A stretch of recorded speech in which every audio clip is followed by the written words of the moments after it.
Summer's Game Fest has just come to a close, and a bunch of creators were invited out to play Sparking Zero early. I was not one of them.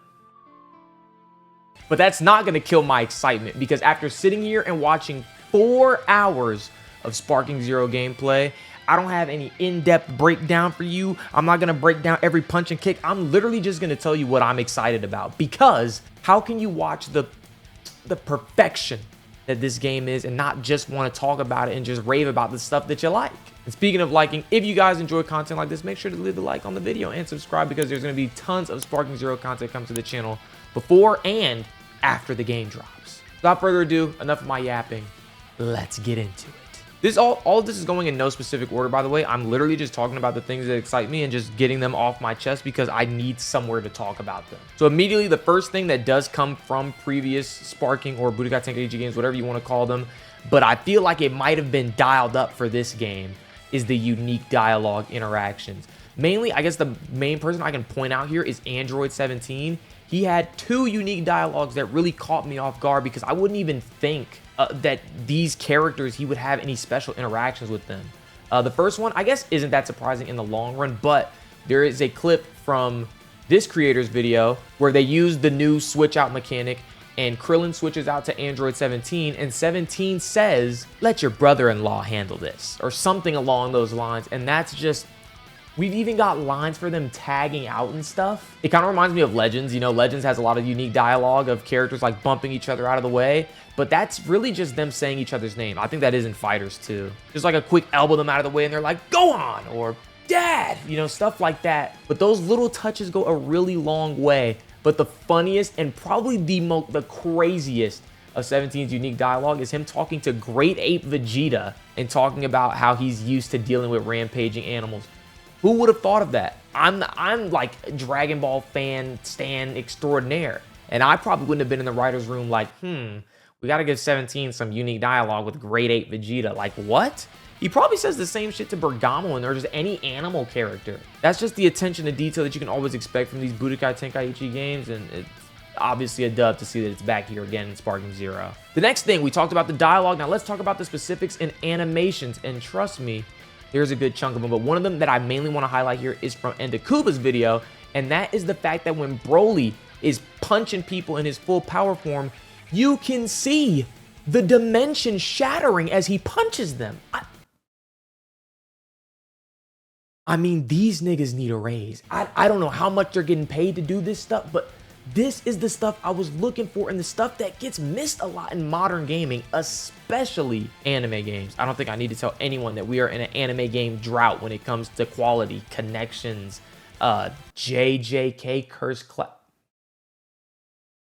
JJ.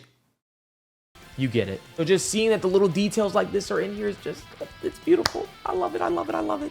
Another thing I thought was super cool to, I guess, keep in line with the Broly stuff is the new Melee Clash. The animation actually mimics Dragon Ball Super Broly, the clash between Gogeta and Broly, where they kind of like bounce off each other twice, like a bam, and then they come in and they start doing the fast fighting. I love that.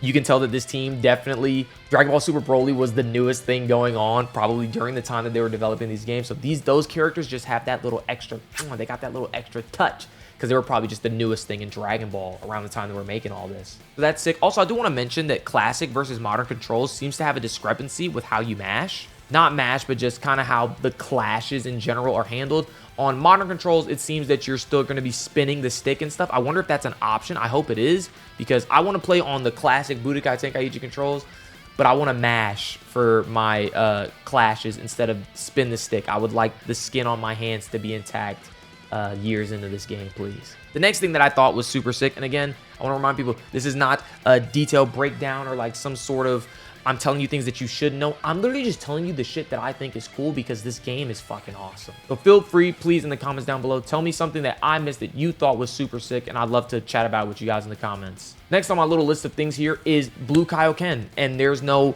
special gimmick or anything. I'm just talking about Blue Kaioken being in the game. Look at it. Look at that aura. This looks incredible. I love the fact that it's not a transformation. A lot of people had Super Saiyan Blue Kaioken on their list of characters. They wanted it as a full transformation.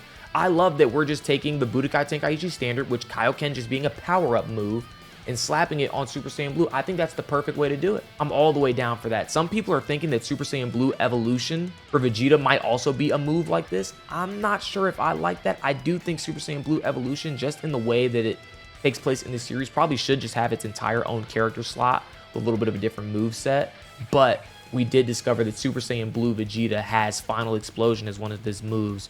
So the eventuality is that it probably is just a power-up for Super Saiyan Blue Vegeta, which is fine. Again, I still think I would have preferred it myself as Evolution Blue, but I mean, it's such a nitpick, it's not going to bother me too much personally. And speaking of Vegeta's moveset, a Blue Vegeta moveset also revealed that we are going to have manga-exclusive moves in the game. I cannot tell you how exciting that is. I mean, mainly just to keep things fresh. There were so many characters in the original Budokai Tenkaichi games that didn't have a lot of source material in the anime, so the devs were kind of stumped on what to do with them, and sometimes they had to go with a let's just do it ourselves route, or just to give them a placeholder basic move thing. But it's cool to see that we're not just looking at the anime for inspiration, we're also taking stuff from the manga. That could mean that we could be seeing some stuff from other games, some what ifs from other games. Super Saiyan 3 Vegeta, Super Saiyan 3 Broly, maybe. Another manga move is the Black Bind, which people think is Goku Black's little paralysis, like long-range God Bind that he used in the manga. At first glance, when I read the name of the move, I thought it might just be Zamasu coming behind people, you know, put him in that chokehold, and then Goku Black Kamehamehas him, which is a move they have together in a lot of games that they're in. But no, people make a valid point. This could easily be that move. And I think just the fact that the word bind is in there, tied in with Goku's God Bind, it does make the most sense, I think. So yes, manga moves, very exciting. I hope we get a Super Saiyan Blue Goku Hakai. I don't want to miss out on saying that because that is the first thing that came to my mind. Super Saiyan Blue Goku Hakaiing Zamasu, even if it didn't work, I don't care. It's sick. Wouldn't you love to be Hakaiing your friends online while you're beating some ass, bro? Oh, I cannot wait to destroy all of you in this game. Here's another thing that we saw in an earlier trailer, but now we kind of understand more so how it works. We saw this clip of Broly and Kale like clashing, like clenching each other. Like clenching each other's like hands, fists, I don't even know how you want to say that, like grappling each other, that's the word, and them kind of just having like a key power struggle down there. I was under the impression this was some sort of cutscene in the game, but it's actually gameplay. It turns out now that instead of characters like kind of teching the grab by like smacking your hand away and kind of stepping back, now when two people grab at the same time, when you counter a grab with a grab, you actually just go into a grab clash, which again will go into a mashing war. Whoever wins the mash will get to get priority and get to continue their combo, which is such a neat way of doing that. I would have never thought, I thought it was going to be the exact same as Budokai Tenkaichi, where again, you grab and then the guy just smacks your hand and you kind of step back together.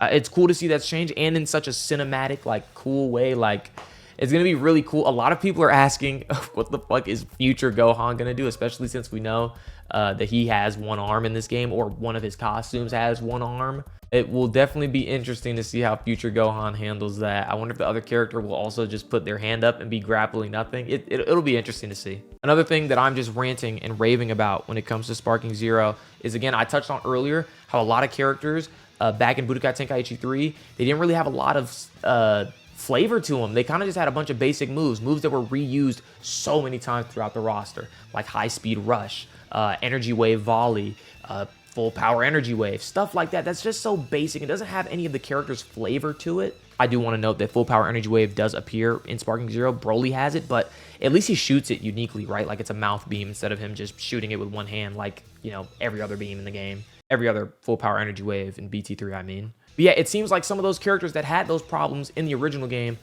are getting updated. For instance, my favorite one by far, Super Saiyan 2 Gohan from the Majin Buu saga, no longer just has Energy Wave Volley and Explosive Cannon. They actually gave him his own rush move from his fight with Deborah. I can't remember the name off the top of my head. I'm not exactly looking at the footage as it's playing for you, but I think it's like Super Explosive Demon Flash, something like that. I'm not entirely sure. Dragon Flash, I don't know. Either way, it was sick. I might even throw in my live reaction to it because I was so caught off guard looking at that, and it looks so good. I love the look back he does too. Like, anyway, damn, bro, we got a lot of cool shit to look at today. Move that was not Kaioken 3, and that's super explosive. Anyway, so I use it. What? My favorite character. Anyway.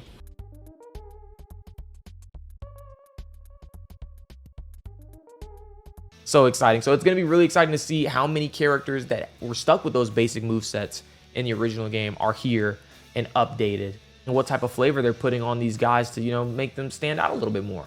Here's some other stuff I have in my notes, just stuff that I noticed. Apparently step dashing takes ki now, which is going to be a little weird, but I do think that helps because I remember watching that first gameplay reveal we got and thinking, wow, this is really, really fast, and the movement might get kind of spammy. Especially since we just live in a gaming era where movement is just, in every game where it has a really advanced movement system, it kind of just gets spammed to death, right? Whether that be for the better or the worse of the, I guess, competitiveness of the game. It's Sparking Zero. I'm definitely going to be competitive on the game, but I'm not really thinking about the competitive nature of it. It's Budokai Tenkaichi 4. I'm here to have fun. But it is interesting that that stuff is going to take ki. I think that's a good thing. I think that will definitely reduce the amount that that step dashing stuff is like spammed. It definitely won't be spammed because, you know, you'll be losing ki as you do it. And ki is, if you guys have never played a Budokai Tenkaichi game before, ki is everything. Everything you do is you live and you die by your ki. So I guess as I sit here at 3 a.m., the night that we got all of this footage, that is probably the most stuff that I can think of off the top of my head, and the stuff that I have down here in my notes that I'm really excited for in Sparking Zero. If you guys want to see another video like this, again, please leave a like and let me know, and I'll get right to it. Because again, I'm all too excited for Sparking Zero, and I'm all too excited to be covering the game here on the channel. So if you want to be around for that, make sure that you're subscribed and click the notification bell too so you're notified when I upload. And I guess that's it. Once again, shout out to every creator whose footage I used in this video. Thank you guys so much for, you know, going out, getting this footage and providing for us. I will be leaving the links to those channels in the description. Make sure you go watch those guys' original video because they provide their own commentary and insight more than I can give you because I haven't played the game yet. Anyway, with that being said, thank you guys so much for watching. And this is your boy Slaybix signing off. Later.